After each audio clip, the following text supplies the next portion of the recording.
Howdy, all y'alls. I have this kind of pet peeve with other mechanics because other mechanics seem to not really take me seriously, and that's because I don't have money to go out and just have things done.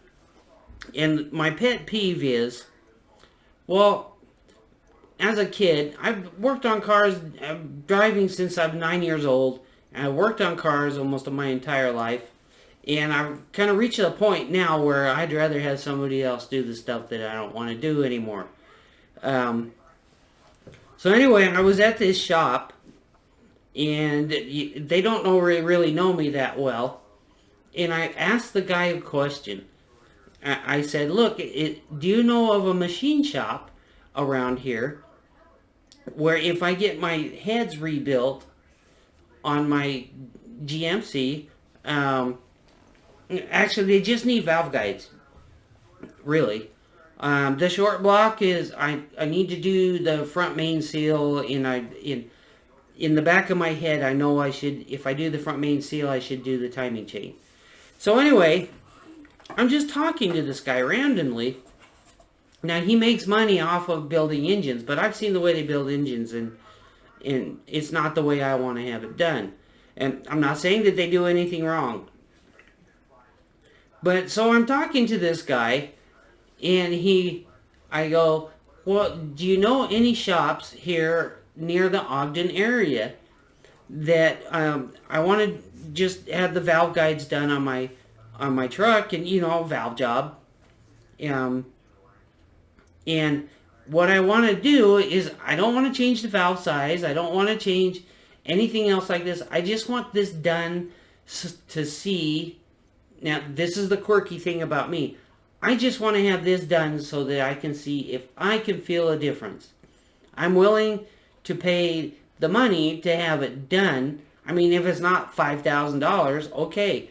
All I want done is if I have these heads rebuilt, or if I buy a set of heads from a car parts place, I'm going to disassemble the heads, and I want a 30-degree back cut done on the valves.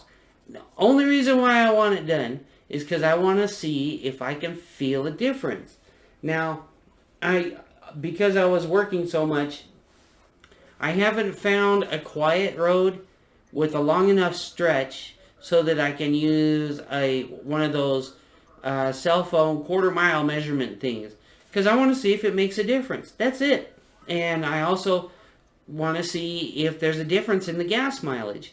Now, I'm sure that these valves are let's see, you have 172s, which are with the 283, the 194s, which are kind of the generic intake valve sizes for small block Chevy heads. And these heads are the smog heads. I think they're original to my GMC, and they're a truck.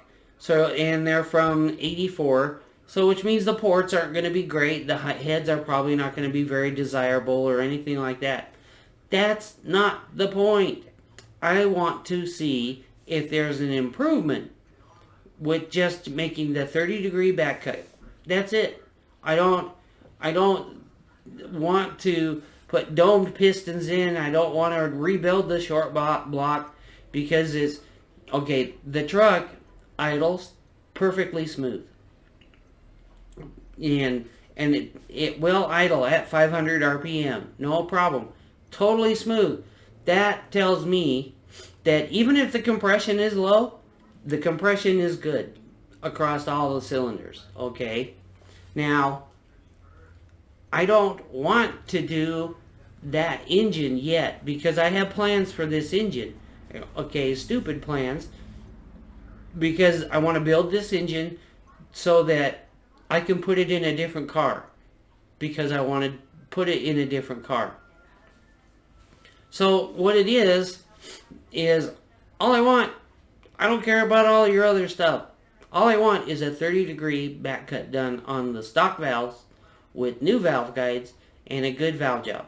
That's it. I don't want a radius valve job or anything like that. All I want to do is see if I can feel the difference in gas mileage and quarter mile. When I can find a place where I can do a full quarter mile run, which could be there's tricks to do where you can go out in the middle of the boonies and paint a white line for your start and go down, and then Farmer Bob's driving down the road wondering, what in the hell is this? Or, oh, sorry, what in the heck is this white line here for? But that engine in my truck is original to the engine, or to the truck. So, and I know it's a 4-bolt main block. So, one of the engines that I just want to have built for me, because the way I want to have this engine built, and the car I want to put it in is something different. So what it is, this 350, what I want to do with it, I'll just bore it 30 over, flat top pistons, some 202 heads, 202. Dart makes some good iron heads. I have this thing. I don't like to mix aluminum with iron because if you run just straight water and there's a little bit of acid in there, you're going to have an electrolytic reaction to it, which screws up your radiator, screws up your heater core, and in my opinion. There's other stuff that it messes up. So what I want is just straight flat top pistons. Then I want an L79 camshaft, which is the 350 horse 327 camshaft, which is actually it's a really mild cam. It's really it moves okay. The only thing is, I'm not going to run 11-to-1 compression. The most compression I'll probably run, because the heads I want to do are 72cc combustion chambers, but I want the flat top heads or pistons, because there's nothing to interrupt the flame travel. So you get better compression, and I have my own timing specs that I use, and it's not a secret, but it's a secret. It's part of the reason why I was one of the faster kids at school when I was in high school, because I'm self-taught on a lot of stuff. So I want that, and then I want the 202 heads with 9.5 or 9 3/4 compression, depending upon where I get with the cylinder head gasket. Then, I want the valves to be fully radius. The valve job I want to be fully radius. And then with the L79 camshaft, the thing that I'm going to do different is that I want to run the steel 1.6 to 1 roller tip rockers, but they have to be steel, because I'm not a big fan of aluminum. Now, aluminum, in my opinion, work hardens, and so for me, doing a long road trip in my truck, that the little tiny worry that's going to be stuck in the back of my head is that one of these aluminum rockers is going to break. So that's it. Now the other thing is, it's kind of a toss-up, because I think personally that the optimum shift point for if I was drag racing my truck, or if I got into a impromptu race, I would be shifting at about 6,500 RPM with this 350. Now on the underside, my concern is I do want to run a windage tray. That's the way I pronounce it. So there, because your crankshaft rotates inside the crankcase, and it develops its own wind. So I would like to run a crank scraper and a windage tray. The only thing is, my worry would be not getting enough oil to the cylinder walls, because this is a truck I would be doing long distance trips on. Which, by the way, the 350 horse 327 cam actually generates pretty good gas mileage in the higher RPMs, around between 2,500 and 3,000 RPMs. Because I had used this camshaft in my 71 Chevelle with the stock short block and stock heads, so the compression was only like 8-to-1, so it killed the bottom end on my Chevelle. and I had a 2000 style torque converter. No, I had the stock 1100 style torque converter in it. Then I switched to a 400 small block then. But anyway, that's in the intake manifold that I want to do on the. It's a toss up between an Edelbrock Torquer, the open plenum manifold, which really wouldn't be that great for road cruising, or the Performer RPM intake manifold. But I want a spread bore because I'm a huge fan of quadrajet carburetors. And I always have been. I know how to work on them. I know how to tune them. I know all their stupid bugs and everything like that. And I could figure out a Holley carburetor, but they don't make a spread bore Holley in the cubic inch or airflow range, a spread bore. They don't make one in the range that I like. And with the Rochester Quadrajet, the throttle response on those is better than any car nowadays with fuel injection. But hands down, bar none. I've had my truck since 2012. That Rochester Quadrajet that I've got on it right now, I have never touched except for the high idle for when it was cold, because whoever set it up the first time set the idle to like 3,000 RPM, which was, I don't know why they did that, but there it is. So I want to build this engine.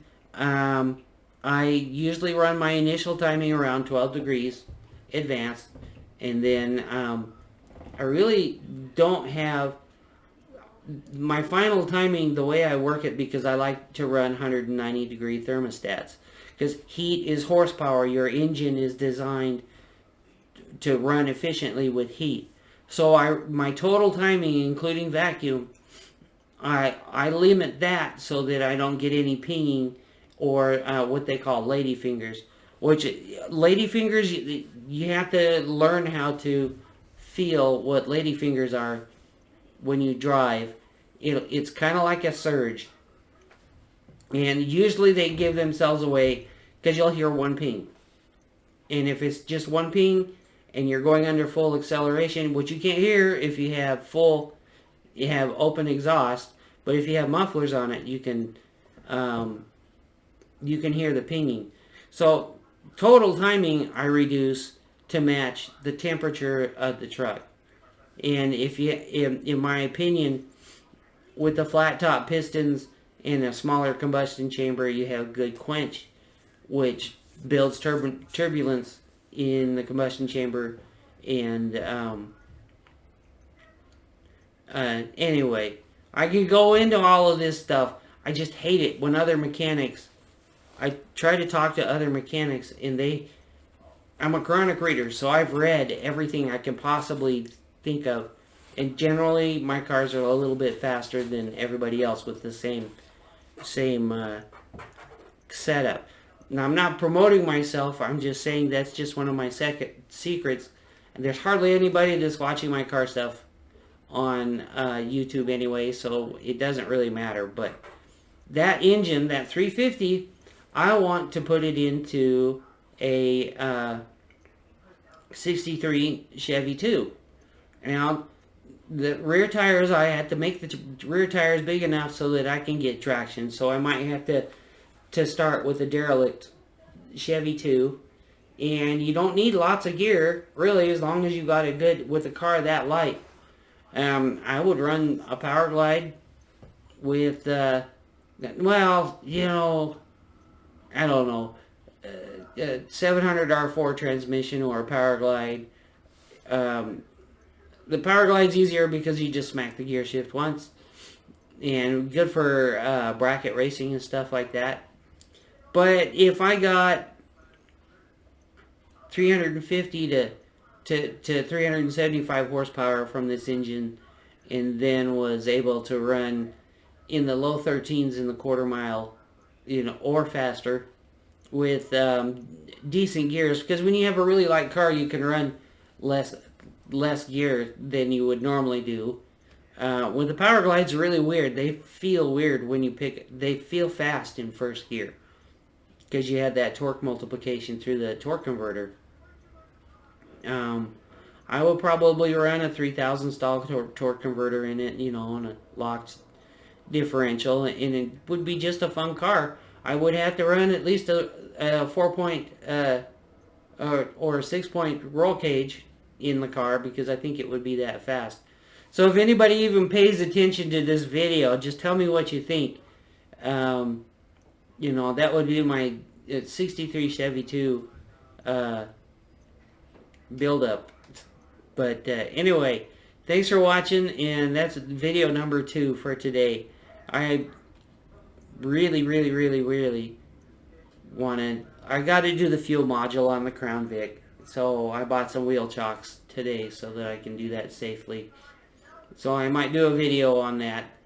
But that's video editing, and I'm still learning and getting better. But anyway, I'm rambling again, and it's been a good day. Thanks for watching. Bye.